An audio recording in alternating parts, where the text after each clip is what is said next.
Story time about how I found out that my coworker was cheating on her husband with my boyfriend. So a little background information. From 2022 to 2023, I worked as a receptionist at this hotel, and I was pretty good friends with one of my coworkers who was kind of older than me. I was 19, and at the time she was about 28 years old, and we're gonna call her Jamie. Jamie seemed like a very professional woman. Like, she would hardly get into drama, and everybody loved her at work. And we were all super thankful to have her because she was also a really good worker. Now, Jamie was married, and she had a son who was about 3 years old, and she would always brag about how her husband treated her so well, which was weird because, girl, if he treated you well, why did you cheat on him? Be so for real. Anyway, so there was this guy who was working in the dining room area, and he was extremely fine. Like, when I tell you every girl wanted to get with him, every girl wanted to get with him. But somehow him and I clicked almost instantly. Fast forward a month, him and I start talking to each other. He even introduced me to his family. Anyways, like I said, we started talking and he introduced me to his friends, his family, and we would hang out constantly. And things got pretty serious. Eventually, we only were exclusively talking to each other.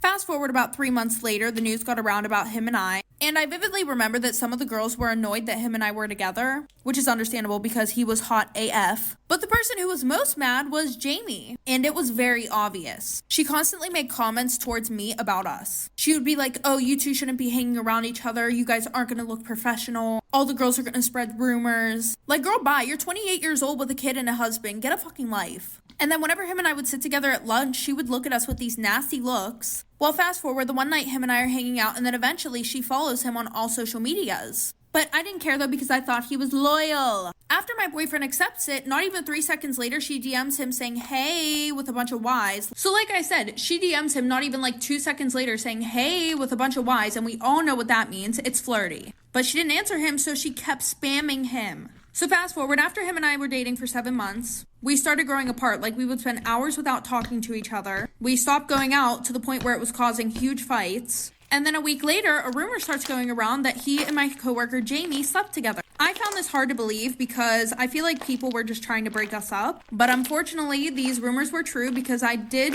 receive some pictures of evidence of it actually happening. So obviously this caused me to get into a fight with them because I confronted them about it. And fast forward, in the end, both of them were fired and they aren't together anymore, which isn't a surprise. And I don't know what's going on with her and her husband, but whenever he found out, he stormed into the hotel and made a huge scene, as anyone probably would. And now they're both banned from even entering the hotel. Was I wrong for walking out on Thanksgiving dinner because my ex-fiance showed up? I, 27 female, ended my engagement to my ex-fiance, 29 male, last year after catching him cheating on me with a coworker. It was a humiliating and devastating experience. I thought I could rely on my family for support, but my mom, 55 female, was oddly neutral about the whole thing. She said things like, everyone makes mistakes, and are you sure you weren't just overreacting? As if I didn't see the texts and photos with my own eyes. Fast forward to this year. I've moved on and I'm in a healthy, loving relationship with my boyfriend, 28 male. He's not wealthy like my ex, but he's loyal, kind, and hardworking. My mom, however, hasn't hidden her disapproval of him. She once told me, he's nice, but he's not exactly husband material, is he? And made comments like, your ex could have provided you with such a comfortable life. I brushed it off because I know my mom can be superficial, and I didn't want to let her ruin our relationship. Thanksgiving rolls around, and I was excited to bring my boyfriend to meet my whole family. When we arrived, I immediately noticed a familiar car in my driveway. I thought, no, it can't be. But when we walked in, there was my ex, sitting at the table, laughing with my siblings like nothing had happened. My boyfriend looked at me, confused, and I felt my stomach drop. I pulled my mom aside and asked what he was doing there. She said, oh, I invited him. He's practically family. I reminded her how much he hurt me and pointed out that I had brought my new boyfriend. Well, your boyfriend isn't exactly Thanksgiving material, is he? Ex-fiance belongs here. She said it loud enough for my boyfriend to overhear. I told her that if my ex stayed, we were leaving. She rolled her eyes and said, don't be dramatic. It's not like you're still dating him. Be an adult and get over it. At that point, I told my boyfriend we were leaving. My mom yelled after me, accusing me of ruining Thanksgiving and embarrassing her in front of an important guest. Now my family's blowing up my phone. My mom, of course, is playing the victim, claiming I humiliated her and that she only invited my ex because she thought it would help heal old wounds. My girlfriend cheated on me and all of my friends knew. I met my girlfriend through my best friend, let's call him Dave. He introduced me to his friend group and I became a part of it. My now ex-girlfriend, let's call her Emma, was also a part of this group. There were 8 people in the group altogether. We were friends for a while. I liked her and I found out she liked me back. I asked her out and she said yes, and we eventually made it official. We were together for about 2, nearly 3 years, and I was honestly the happiest I've ever been. I thought we were perfect. We never argued, and overall the relationship was great. Well, I thought it was. I was so happy, and in my mind she was the one. I had been thinking about it for a while, but I decided I was going to propose on our 3-year anniversary. I told Dave and he was really happy for me. I wanted to arrange something romantic, like on the beach or something you see on YouTube of these perfect proposals. I wanted it to be something we remembered forever. I wanted all of my friends' help to arrange everything, so I arranged to see them all, excluding my girlfriend, and I told them I was planning to propose. I was expecting the excitement and happiness that Dave showed them when I told him, but they all kind of looked at each other silently. I knew they were hiding something, it was obvious. So I asked what it was, and they all said it was nothing and then tried to pretend they were happy for me. But I asked them again, and one of the girls in the group just shouting that Emma has been actively sleeping with a guy in the group, let's call him Mike, since we started dating.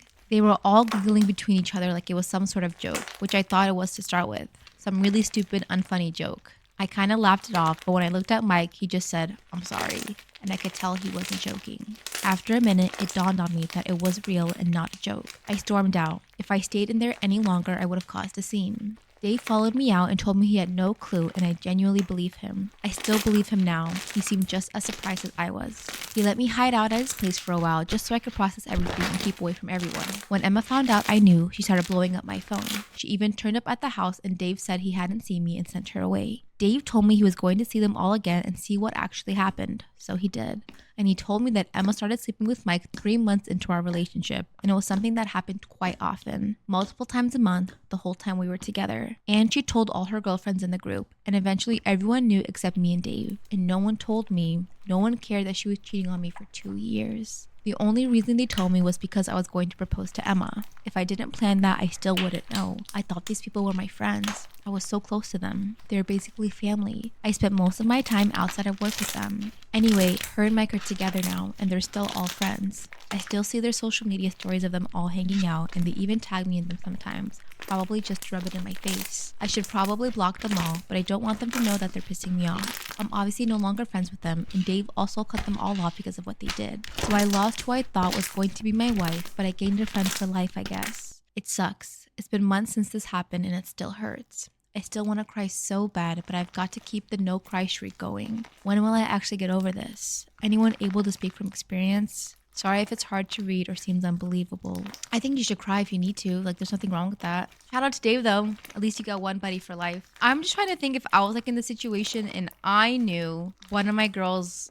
I understand why the girls didn't say anything. Because that's their girl and they're going to protect her first. Even if it's bad behavior, which I don't always agree with. But if their boyfriend... If the girls' boyfriends knew and that you're friends with you, I would have said something. Like, for girls, 1,000%. If I heard through my man, oh yeah, he's cheating on her...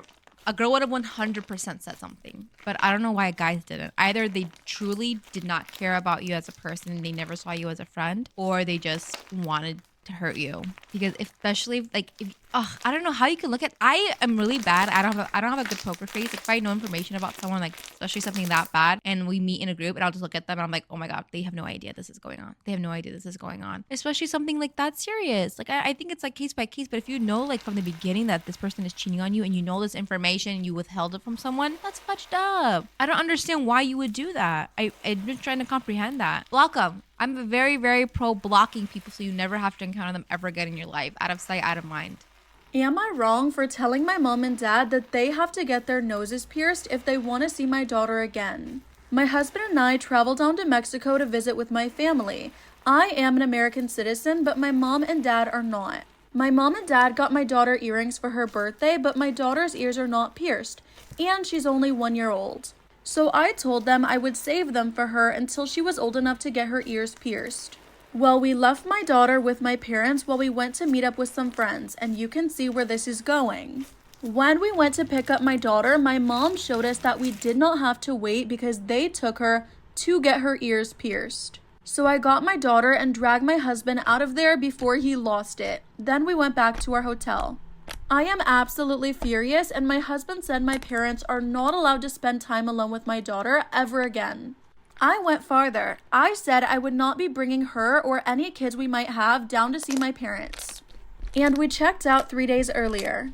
On my way home, my parents were calling me to see when we were coming over. I ignored all the calls and texts until we got back to Phoenix. We took a couple days to think things over and cool down. So I finally called them and asked them not to speak until I was done talking. I told them that my husband and I are upset for them getting our baby's ears pierced without our permission. So I let them know we went back home and probably wouldn't be visiting for a while.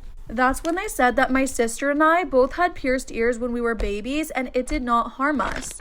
I said that we were not going to change our minds. Then they started getting everyone, including my grandmother, to call me and say I was being ridiculous. Me and my husband decided that we would agree to resume visits but not alone time with them if they got their noses pierced.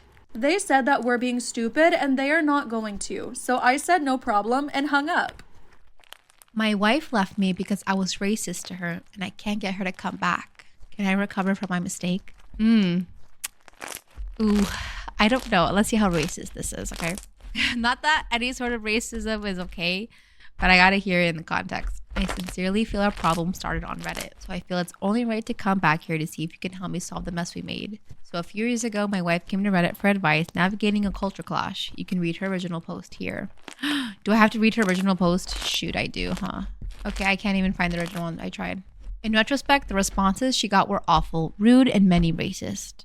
My wife is from Zimbabwe.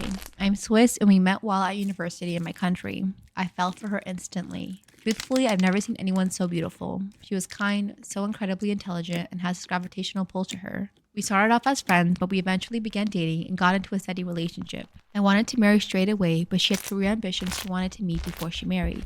At the time of the Reddit post, I was going through some stuff. I knew the expectation of Roora, R-O-O-R-A, was on anyone who would marry her, and I had been saving for that alongside her engagement ring for years. Okay, I think that's like a cultural thing. Let me check it out. Roora is a Shona word that refers to the bride price or bride wealth paid in Southern African marriage ceremonies. Okay, kind of like a dowry.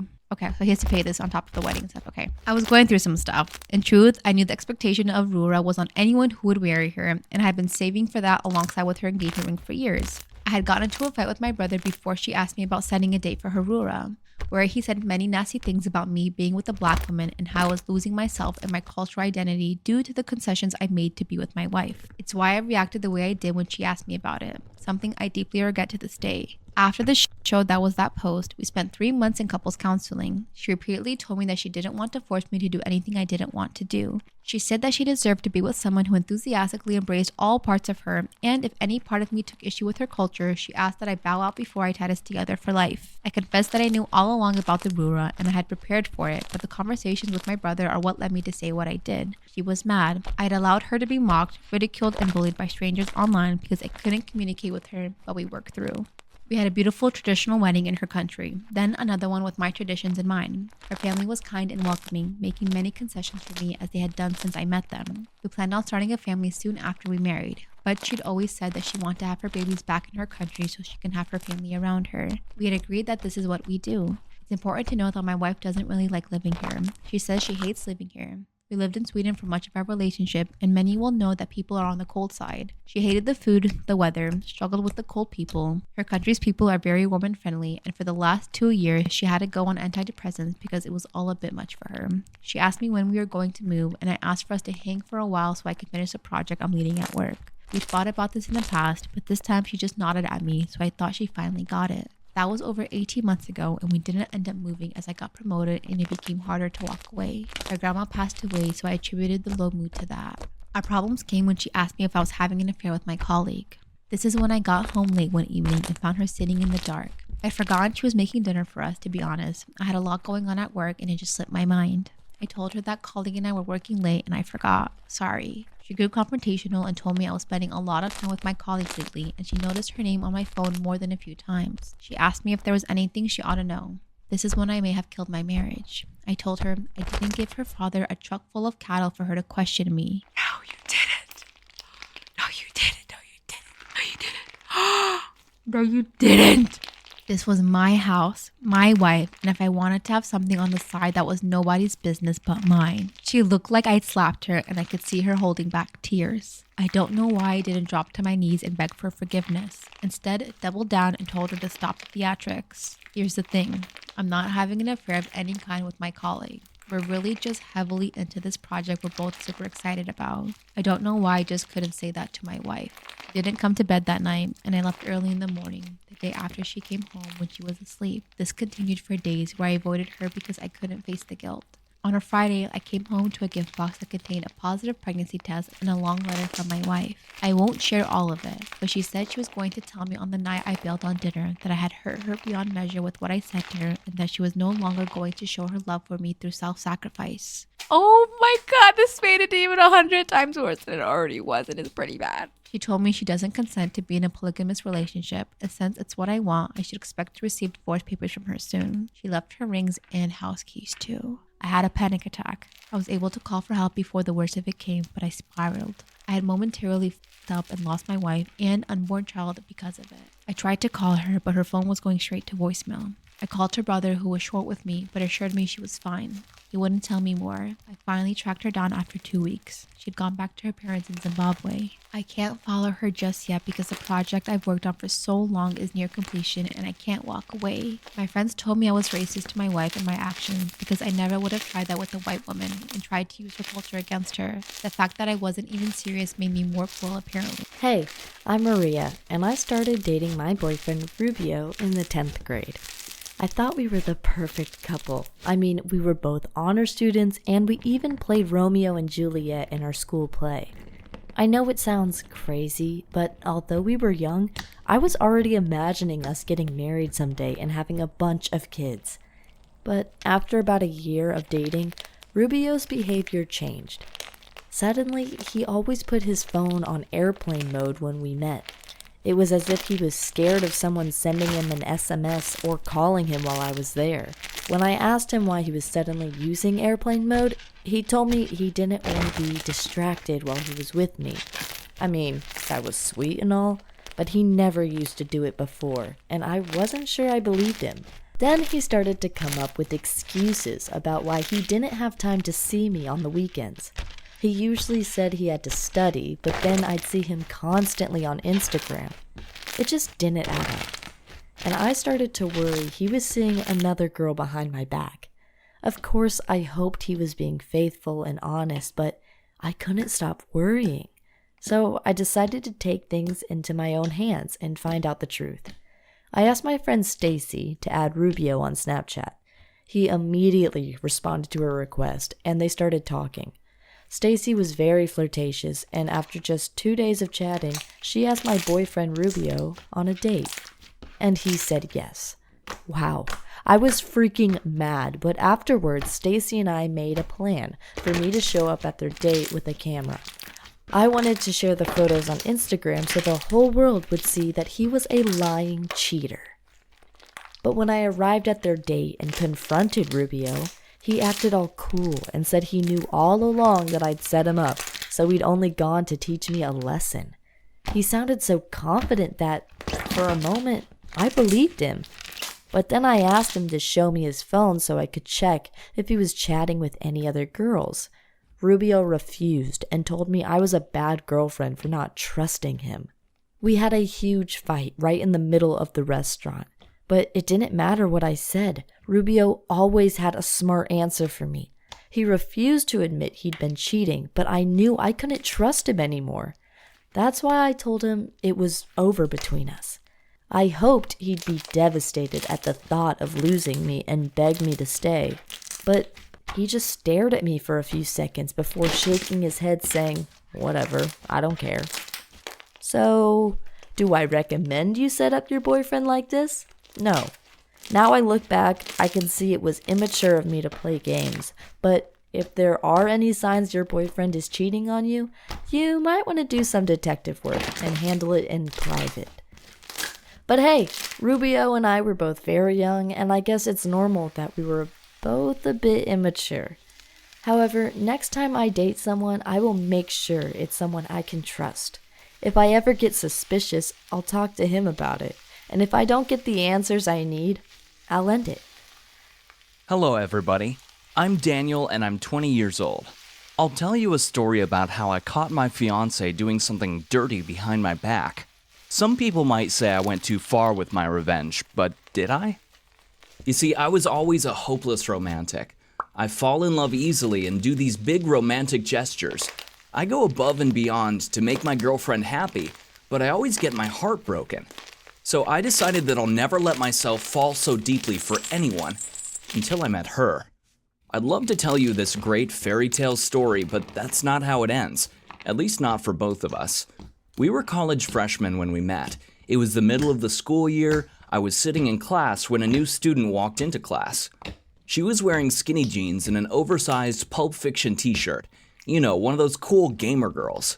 I looked back just for a second, our eyes met, and she gave me this provocative half smile. I was immediately hooked, but I had no idea how to approach someone like her. A couple of days later, I was walking down the street and I saw that there was a new Tarantino movie showing in the cinema. Instantly, I remembered that she was wearing a t-shirt with a still from his movie and decided, this is how I'm gonna ask her out. So the next day before class, I put 2 tickets on her desk and left a note saying, "Wanna go? Daniel." Class was starting soon and I was getting nervous. Why would I think that she'd go out with me? I was thinking about turning around and taking those tickets back, but I felt a gentle tap on my back. I turned around as she handed me 1 ticket and winked. It really looked like a movie moment. The next evening, we went to the movies. I don't even remember much about that movie as I was watching her half the time. The movie was coming to an end. I worked up the courage and took her hand. And that's how our love story started. Movies became our thing. We even had nicknames for each other. Pumpkin and Honey Bunny from her favorite film.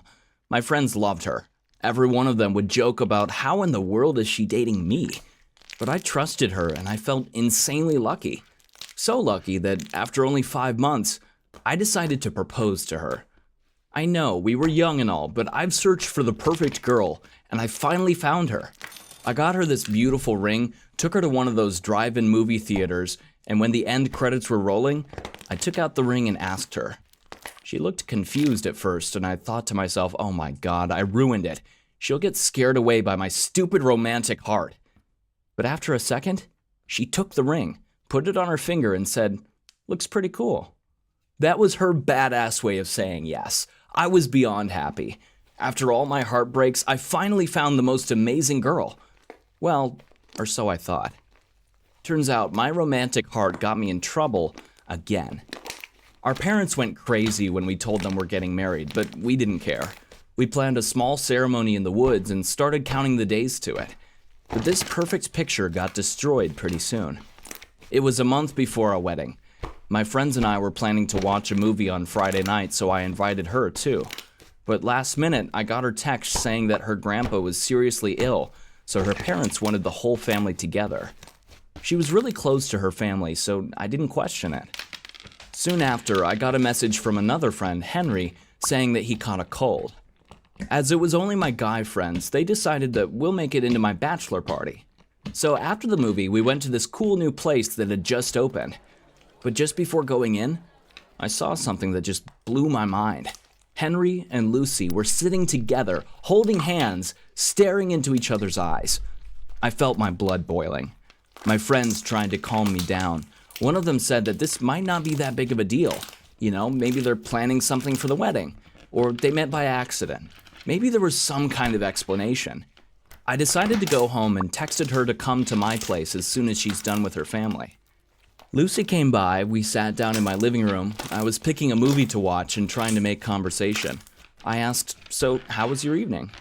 She smiled like nothing happened and just said, "Great." I was looking at her face at the edge of the screen, trying to understand if she's lying or not. I picked out a movie, and as I was turning it on, she went to the toilet.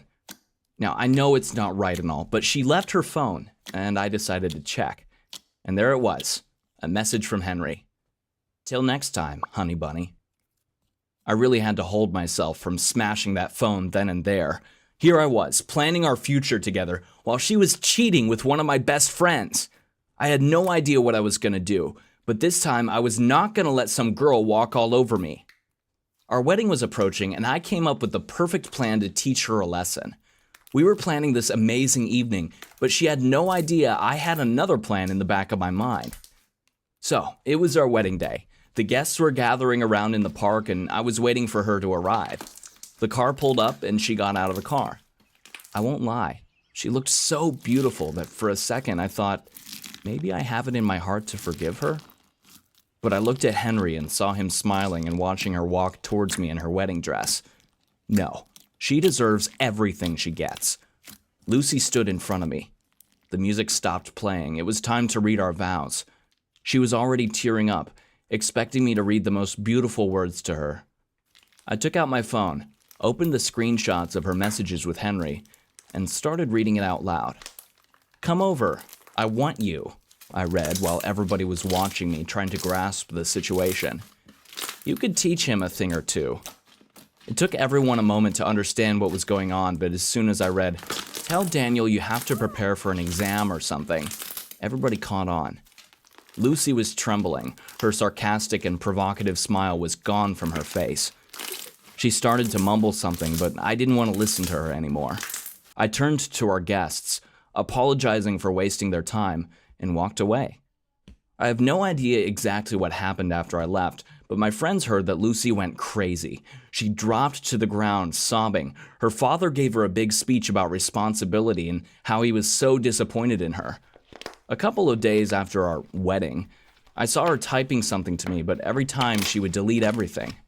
I haven't seen her or Henry since, and I'm not sorry about how it all went down. I can't let girls treat me like dirt. At least for now, I've decided to focus on getting through college, learning to stand up for myself, and love myself before I start falling for someone else. Hey, I'm Emma, and 6 months ago, I was dating this really cool guy.